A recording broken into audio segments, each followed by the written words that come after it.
yang sudah mencapai 50 kopi per mililiter darah, itu virusnya sudah tidak terdeteksi lagi. ARV tidak membunuh virusnya, tapi menghambat replikasinya.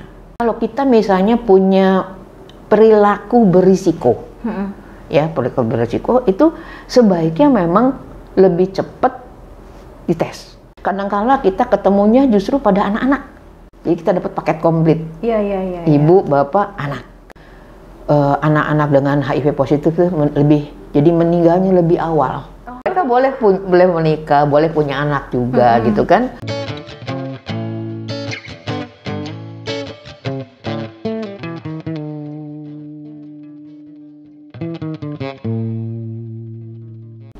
Halo semuanya, selamat sore, selamat kembali lagi bersama saya Nurul. Jadi hari ini saya ditemani oleh Dr. Reni Bunyamin yang dulu pernah menjadi program officer HIV Provinsi NTB ya dok ya? Betul. Tahun berapa tuh dok kira-kira? 2005 sampai 2020. Wah, 5 tahun dok ya. Dan dulu data HIV berapa dok?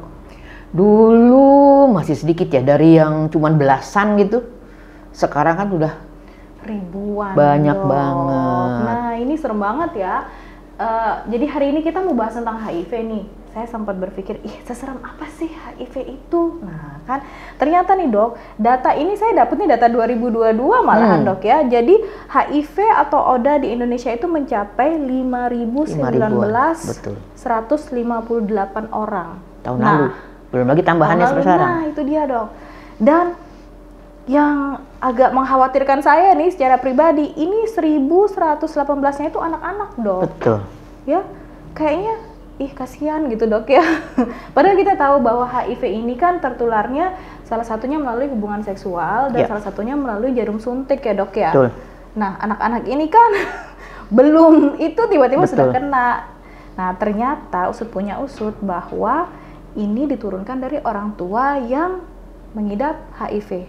Betul ya dok ya? Sebetulnya bukan diturunkan ya, tapi ditularkan ya. Ditularkan ya dari seorang ibu yang HIV positif, kemudian virusnya masuk jadi anaknya. Iya. Nah, mengkhawatirkan nih dok, karena yang terbaru bahkan 2023 ini Kemenkes mengeluarkan data bahwa jumlah ibu rumah tangga yang terinfeksi HIV mencapai 35%. Betul. Ini jumlahnya lebih besar daripada yang ini, kelompok, kalau tidak salah ini kelompok pekerja seks ya dok ya, dan men with men, sex with LSL. men. LSL. Ya, nah ya laki dengan laki ya dok ya. Nah ini dok, ini yang menjadi kekhawatiran kita. Ibu rumah tangga seringkali tidak sadar bahwa dirinya terinfeksi HIV. Betul. Sehingga taunya malah udah stadium parah. Yang lanjut. Dan ini justru mengakibatkan ya kalau dia belum hamil dan ketika hamil punya anak justru turun ke anak-anaknya ya dok ya. Nah di sini kita pengen nanya-nanya nih lebih jauh. Oke, silakan. Khususnya untuk yang awam banget ya nggak sobat PKBI dan Klinik Mitra Keluarga. Nah ini pertanyaan, saya sudah menyiapkan beberapa pertanyaan dok ya. Jadi yang pertama, apa sih hubungan antara HIV dan AIDS? Karena kalau orang awam nih saya mikirnya, orang HIV udah pasti positif AIDS gitu. Jadi sama aja sering disebutnya HIV strip AIDS. Ya, jadi gini, sebetulnya HIV itu adalah Human Immunodeficiency Virus. Ya, jadi HIV itu nama virusnya. Oke. Nah, pada saat dia masuk ke dalam tubuh seseorang, itu pada satu saat dia akan pada saat dites positif. Padahal tidak ada gejala sama sekali, yang kita sebut dengan HIV positif. Nah, kalau kita biarkan dia nggak tahu, kemudian kekebalan tubuhnya menurun, kemudian terjadilah stadium lanjut yang kita sebut dengan AIDS. Jadi HIV positif plus dengan infeksi oportunistik yang diderita oleh orang yang HIV positif ini. Jadilah AIDS yang disebut dengan Acquired Immunodeficiency Syndrome. Kumpulan gejala dari orang yang positif dengan adanya infeksi oportunistik. Berarti udah stadium lanjut baru stadium lanjut, betul. Berarti kalau stadium awal positif HIV belum tentu AIDS ya dok? Belum tentu AIDS justru. Jadi kalau semakin cepat dia ketahuan positif, makin cepat mendapatkan terapi dengan obat ARV antiretroviral. Nah, itu semakin dia bisa menjaga kesehatannya, tetap bisa beraktivitas seperti orang yang biasa, orang normal biasa gitu. Dan obat ARV ini apakah harus diminum seumur hidup nih kalau udah ketahuan positif? Betul, karena dia akan menekan replikasi dari virus. Oke. Ya, juga menghambat sampai dia tidak terdeteksi lagi. Yang sudah mencapai 50 kopi per mililiter darah, itu virusnya sudah tidak terdeteksi lagi, sehingga penularannya juga makin kecil. Jadi kalau tidak terdeteksi, tapi artinya masih ada ya virusnya dok masih ya ada dalam tubuh. Jadi kita harus tetap minum obatnya. Betul, karena ARV tidak membunuh virusnya, tapi menghambat replikasinya. Itu. Oke. Nah, ini apakah, ya tadi kan dokter bilang ya, dia harus diminum seumur hidup. Ada kemungkinan nggak dia berubah atau ada penggantian obat? Karena saya pernah dengar cerita nih dok, minum obat kemudian aku nggak tahu istilah khususnya dalam kedokteran ya, saya nyebutnya kayak ini orang kayak resistensi gitu, dia memerlukan dosis yang lebih tinggi atau gimana dok? Betul, jadi obat ARV itu biasanya diberikan dalam bentuk tidak sendirian, pasti ada kombinasi ya. Itu dikombinasi itu supaya apa? Supaya mencegah terjadinya resistensi. Resistensi berarti kebal terhadap obat tadi. Jadi kalau udah kelihatan nih kok udah kasih ARV kok ya nggak hilang-hilang nih infeksinya. Jadi dilihat lagi, kemudian ada cara untuk meriksanya juga ada. Untuk melihat resistensi atau tidak, biasanya dirubah lagi. Jadi setiap berapa lama itu diubah? Apakah memang enggak, kalau memang dia bagus, tetap responsnya terus aja nggak apa-apa. Oh iya, berarti terus dipantau. Betul, ya. Pemantauan harus tiap bulan ya. Dia harus ngambil tuh tiap bulan obatnya. Obatnya gratis. Gratis ya di puskesmas dok ya? Ya. Berarti sebenarnya udah gampang sih ya untuk sebenarnya akses obat itu. Cuma kadang-kadang orang itu untuk datang ke fasilitas kesehatan tuh ada rasa sungkan, rasa malu. Nah, ya dia takut dipandang, kok orang nih mandangin saya terus. Belum tentu juga sebetulnya ya. Iya, betul. Jadi mereka butuh satu tempat klinik yang lebih menjaga apa kita sebut ya, privasi mereka. Betul. Ya, dan ini bisa ya di klinik kita, di klinik Mitra Keluarga. Nah, udah dijamin deh pasti kerahasiaannya terjaga ya dok. Nah, itu yang bagus betulnya. Nah, iya, cuma kan ya memang sih dok, karena orang masih mikir kayak aduh HIV ini menyeramkan sekali gitu kan. Dikit-dikit takut untuk ketularan lah atau apa gitu kan. Iya. Jadi kan kalau kita misalnya punya perilaku berisiko. Ya, perilaku berisiko itu sebaiknya memang lebih cepat dites. Karena lebih cepat ketahuan, lebih cepat mendapatkan ARV, lebih cepat kita akan beraktivitas seperti biasa dan mencegah terjadinya stadium lanjut yang kita sebut dengan AIDS tadi. Jadi jadi kalau kita selalu saya bilang, bagaimana sih wajah HIV? Kalau kita lihat cermin, lihat diri kita, itulah wajah HIV. Sama dengan orang biasa, betul. Nah, ini ilmu baru nih, pengetahuan baru buat kita, khususnya saya juga dok ya, bahwa kita mikirnya HIV udah pasti AIDS, padahal enggak gitu kan, dia dua hal yang berbeda dok ya. Nah, terkait yang waktu dokter bilang, ini kalau kita lihat di cermin nih, HIV itu adalah kita. Nah, berarti apakah nggak kelihatan nih gejalanya? Secara kalau kasat mata. Masih HIV positif, nggak kelihatan. Nggak kelihatan ya, sehat-sehat aja. Secara fisik kita bisa ngapain aja. Betul. Oke. Tapi justru kita harus sadar kalau kita positif. Nah, kita harus yakin bahwa kita tidak menularkan kepada orang lain. Nah, ya kan? Jadi ada beberapa hal yang perlu kita sikapi, bahwa kalau melakukan hubungan seks yang aman. Tidak menggunakan jarum suntik bergantian. Itu yang penting justru. Minum obat harus teratur pada jam yang sama.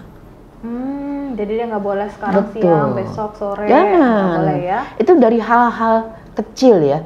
Jadi kebiasaan-kebiasaan kecil seperti kita misalnya sebelum tidur gosok gigi, kebiasaan kecil kan. Ini juga minum obat pada jam yang sama. Kebiasaan kecil tapi kalau dilakukan secara benar, itu dampaknya luar biasa. Nah itu kan HIV-nya dok, tapi kalau AIDS-nya apakah sudah kelihatan secara kasat mata nggak itu? Ya, jadi kalau kita mendapatkan pasien misalnya dengan diare yang nggak selesai-selesai, biasanya kan kalau diare kita paling 3-4 hari selesai, ini sampai bulanan nggak selesai-selesai, satu. Yang kedua ada infeksi jamur di mulut. Kayak sariawan gitu dok? Iya, tapi juga ya? parah. Kemudian ada TBC pada orang yang muda gitu ya. Kita sudah jangan-jangan. Nah gitu kan. Gitu. Jadi kita sudah melakukan anamnese atau pertanyaan lagi lebih lanjut. Pernah begini nggak? Pernah begitu nggak? Jadi karena tes. Imun kita lemah gitu. Betul. Ya. Jadi semua penyakit ada. Jadi itu yang harus kita perhatikan. Kadang-kala kita ketemunya justru pada anak-anak. Anak-anak datang misalnya dengan pertumbuhan yang tidak sesuai dengan umur, anak yang berulang diare, dengan infeksi paru, kita sudah curiga. Coba tes positif. Kalau positif pasti dari ibunya dong. Ya berarti. Tes ibunya juga positif. Ibunya dari mana? Mungkin dari suaminya. Jadi kita dapat paket komplit. Iya. Ibu, bapak, anak kena. Itu. Jadi screeningnya emang harus sekeluarga gitu. Betul dok. Ya, sekali. Kayak TB dok ya? Ya, TB juga kita cari kontak. Ini juga. Iya, cari jadi kontak. perlu sekali kalau kita misalnya mendapatkan orang dengan positif. Ya, kita harus cari kontaknya.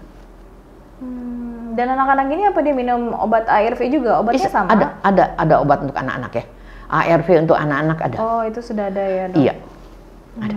Oke. Hal yang paling mengerikan mungkin tentang HIV ini karena stigma pandangan kita bahwa dia mudah tertular gitu.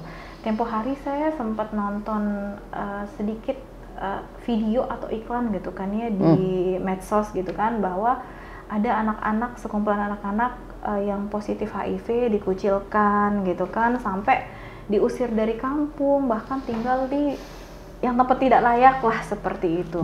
Nah ini kan karena masyarakat masih takut dok ya, kayak takut, saya yakin mereka tuh berpikir bahwa HIV semudah itu menular. Padahal kan tidak. Jadi dok. HIV itu tidak sedemikian mudah menular. Kita bersalaman, kita menggunakan kamar mandi bersama, berenang bersama di satu kolam, enggak seperti itu. Jadi kita tahu bahwa HIV ini ada di semua cairan tubuh kita. Ya, di air mata ada, di keringat ada, di ludah ada. Tapi yang paling banyak adalah di darah, cairan vagina, cairan sperma, bukan sperma ya, cairan sperma, air susu ibu, itu aja.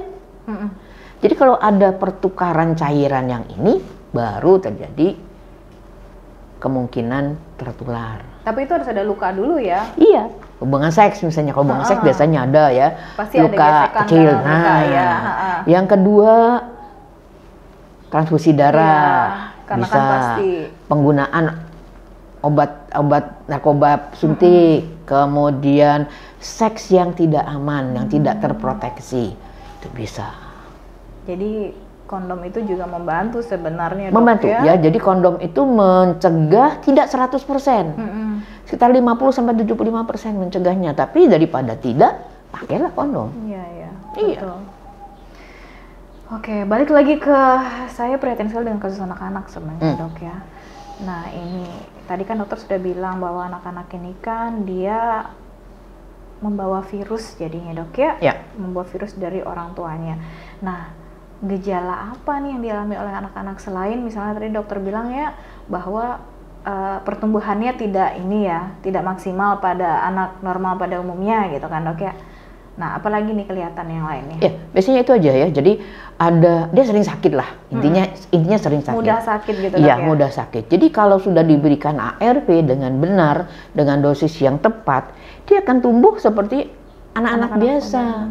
Jadi intinya adalah bagaimana kita mendeteksi secara dini, lebih awal adanya HIV positif baik pada anak maupun pada orang dewasa. Nah, dengan diketahuinya secara awal, pemberian ARV-nya juga lebih bagus, kemudian dia akan survive gitu ya. Jadi bisa beraktivitas seperti layaknya anak-anak dan orang-orang dewasa. Oke, jadi kalau misalnya anak-anak ini tetap bisa nerima vaksin imunisasi kan dok ya? Iya, jadi kalau misalnya dia sudah terkontrol banget, itu bisa mendapatkan. Jadi tetap harus kontrolnya tetap harus tetap ya. Iya. Wow. Nah, seberapa bahayakah HIV pada anak-anak jika dibandingkan dengan orang dewasa dok?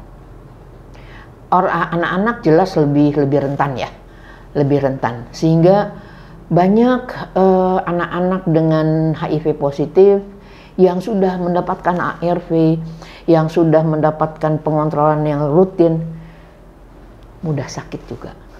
Ya, jadi saya beberapa kali melihat anak-anak dengan HIV positif itu jadi meninggalnya lebih awal. Oh, gitu. Iya benar. Saya dapatkan yang sudah SMP meninggal, kadang masih SD meninggal. Dan itu karena tidak diketahui ya dok ya bahwa dia HIV? Ketahuan, sudah kontrolnya sudah bagus. Tapi ya itu tadi bahwa kekebalan tubuhnya pasti tidak sebagus mereka yang HIV negatif. Wow, serem sekali ya teman-teman ya.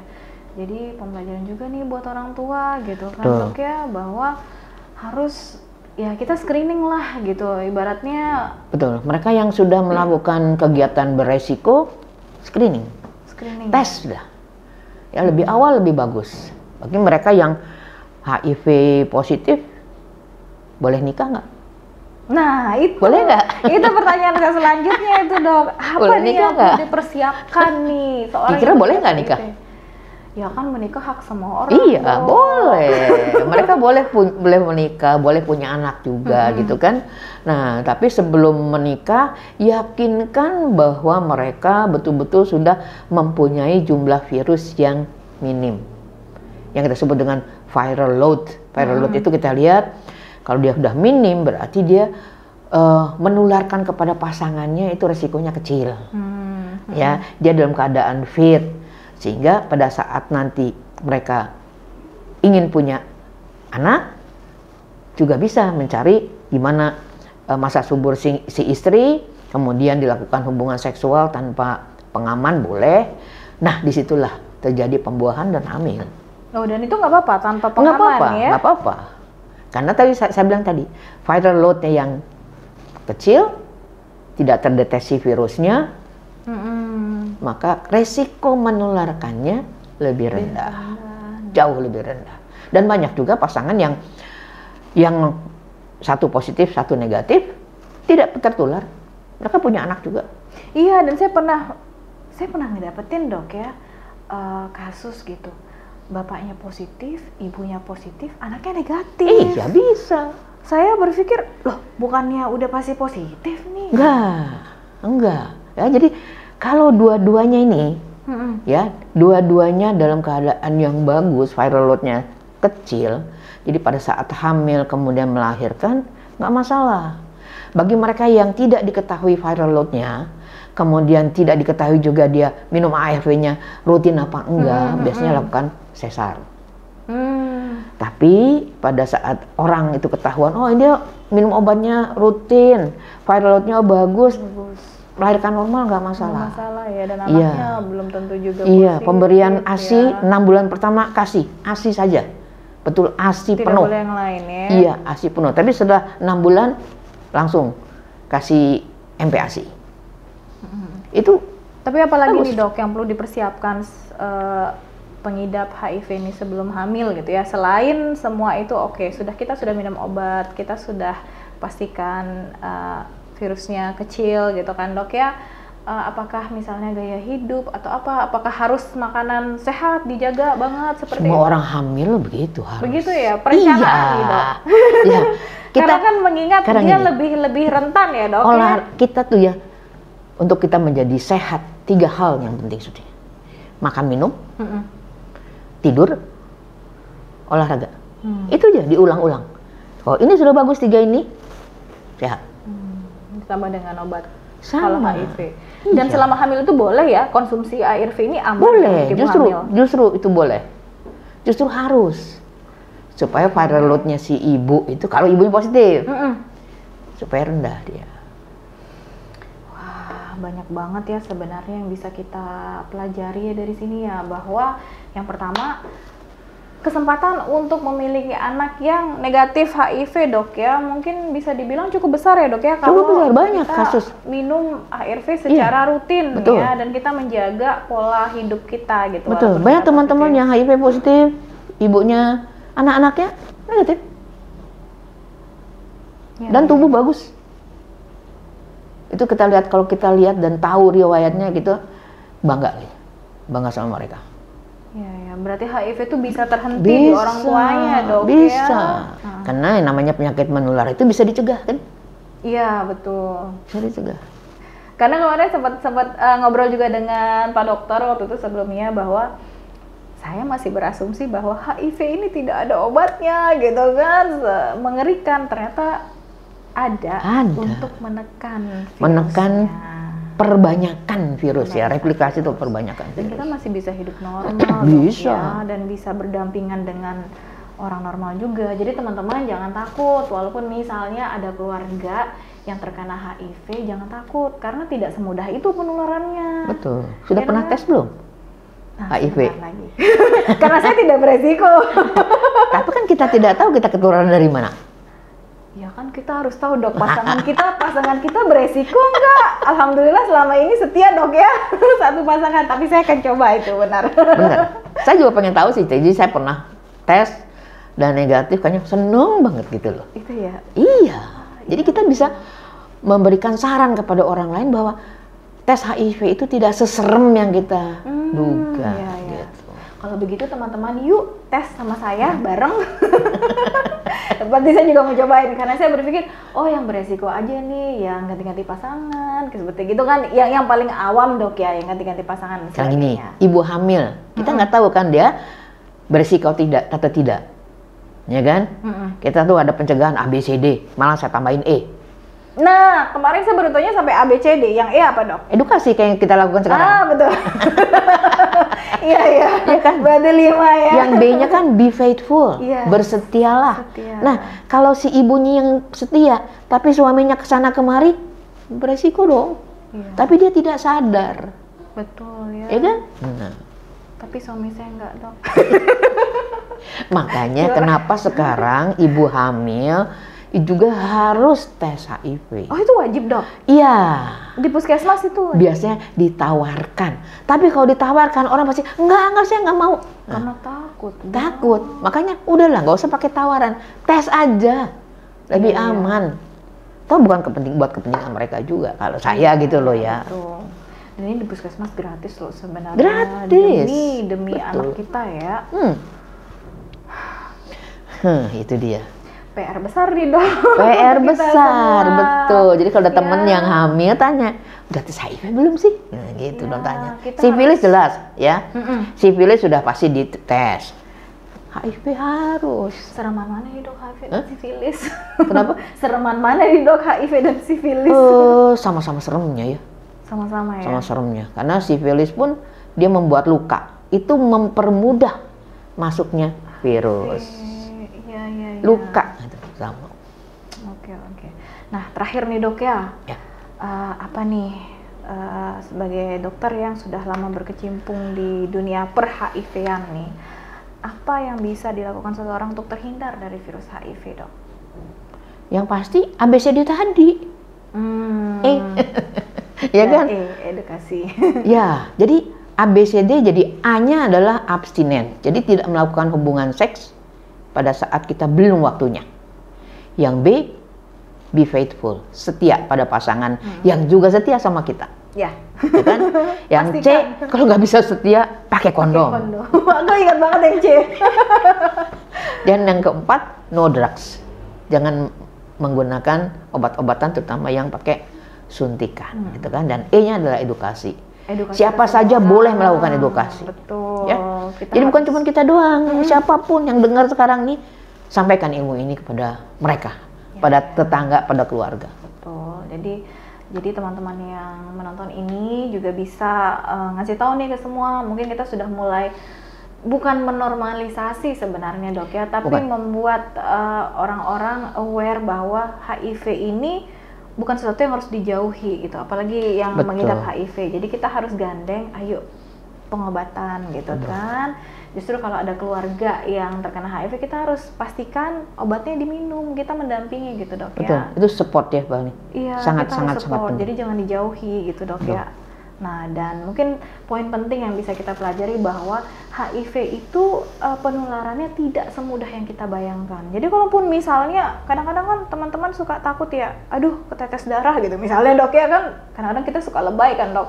Padahal kalau kita nggak ada luka kan nggak masalah ya dok ya, aman aja. Masalah, benar. Ya. Apalagi kita bergandengan, misalnya seperti itu ya dok ya, berteman. Tidur satu kamar dengan orang yang HIV? Nggak masalah kan dok? Nah, nggak masalah. Makanya, jadi nggak seserem itu ternyata gitu loh. Ternyata pemberitaannya aja selama ini ya kan. Nah ini satu hal yang kita semua harus sadari dan sama-sama kita belajar dan kita edukasi semua bahwa HIV itu ada obatnya. Betul. Ya, dan orang yang mengidap HIV positif itu bisa melahirkan anak yang HIV negatif. Betul. Ya dok ya? Betul. Dan jadi rantainya bisa diputus, ya enggak? Nah, tapi tetap kunci utamanya, kata Bu Dokter, screening. Ya, Ya tes kan? kita. Screening. Kita tahu status kita di mana. Ya. Jangan bikin status di WA sama Facebook aja gitu ya. Iya, betul. Status di klinik mitra keluarga. Biar ketahuan positif apa negatif dan rahasia terjaga. Betul. Oke dok. Terima kasih banget dok Sama-sama. atas ilmunya hari ini. Mudah-mudahan di lain kesempatan kita masih bisa ngobrol-ngobrol santai kayak gini Insya dok Allah, ya. insya Allah. Sehat selalu dan terima kasih banyak untuk teman-teman semua. Saya akan kembali lagi dengan bahasan-bahasan lainnya. Jangan bosan ya dan sampai jumpa lagi.